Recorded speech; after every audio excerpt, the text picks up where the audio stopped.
क्या बात है महादेवी? आपके इन सुंदर नयनों में आश्चर्य और विस्मय की छायाएं क्यों तैर रही हैं? किस सोच ने आपके मन को घेर रखा है? कुछ नहीं विश्वेश्वर, यही सोच रही थी कि यदि चित्रकार के बनाए चित्र को कोई बिगाड़ दे तो क्या उसे तनिक भी चिंता नहीं होगी? यदि कोई शिल्पकार की बनाई मूर्ति को तोड़ने की चेष्टा करे तो क्या उसे तनिक भी दुख नहीं होगा? यदि कोई चित्रकार अपना चित्र किसी को उपहार में दे दे तो उस चित्र को संभालना उपहार पाने वाले का कर्तव्य है। कोई शिल्पकार अपनी मूर्ति किसी को भेंट दे दे तो उस मूर्ति की देखभाल करना भेंट पाने वाले का कर्तव्य है। वैसे हम समझ गए कि आप पूछना क्या चाहती हैं। आप तो अंतर्यामी हैं। लगता है आप हमारी धरती पर घटने वाली घटनाओं से पीड़ित हो उठी हैं। हाँ पद्मनाभ, मैं बहुत दुखी हूं। क्यों हो रहा है ये सब? क्यों मचा है ये हाहाकार? प्रेम बनाया था तो घृणा क्यों बनाई? जो हो रहा है हो सकता है वो वही हो जो स्वयं विधाता ने लिखा हो। और अपना लिखा तो स्वयं विधाता भी नहीं मिटा सकते।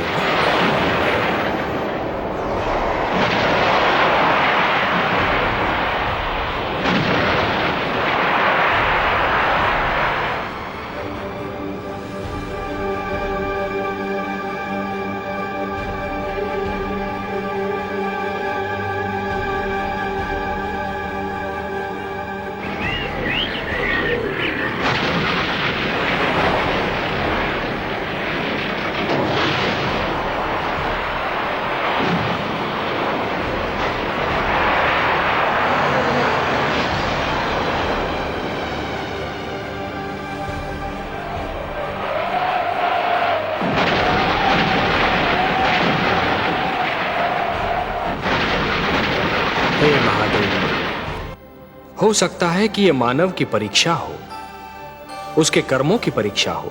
पर ऐसा संसार और ऐसा मानव आपने बनाया ही क्यों नारायण, जो आपकी बनाई धरती पर अंधेरा फैला रहा है? तो आप क्या चाहती थीं कि हम केवल दिन बनाते और रात्रि न बनाते? फिर मानव को अंधेरे उजाले का अंतर कैसे जान पड़ता? विष न होता तो अमृत की महत्ता कैसे जानी जाती? पुष्प के साथ कांटे न होते तो पुष्प के सौंदर्य को कौन जान सकता?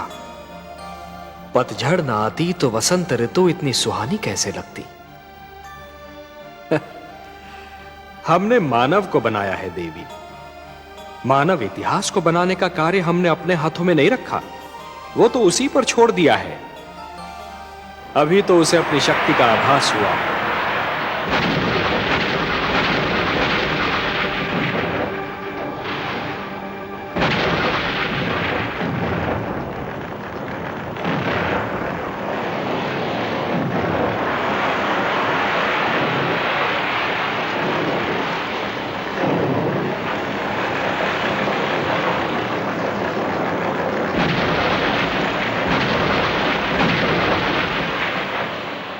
इसी से उसे न्याय अन्याय, सत्य असत्य, धर्म अधर्म और पाप और पुण्य की जानकारी भी होगी। हमने बुद्धि दी है मानव को, विवेक दिया है उसे। और यदि मानव ने विवेक से कार्य नहीं किया तो? यदि धरती पर रात्रि इसी प्रकार दिन को निगलती रही तो? अंधकार प्रकाश को डसता रहा तो?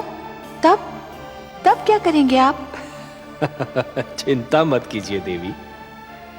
यदि असत्य और अधर्म अपनी सीमा को पार कर गए, यदि धर्म की हानि होने लगी, तो हम स्वयं धरती पर जाएंगे। हम वचनबद्ध हैं। परित्राणाय साधूनाम विनाशाय च दुष्कृताम धर्म संस्थापनार्थाय संभवामि युगे युगे। अपनी लीला तो आप ही स्वयं जानते हैं पद्मनाभ।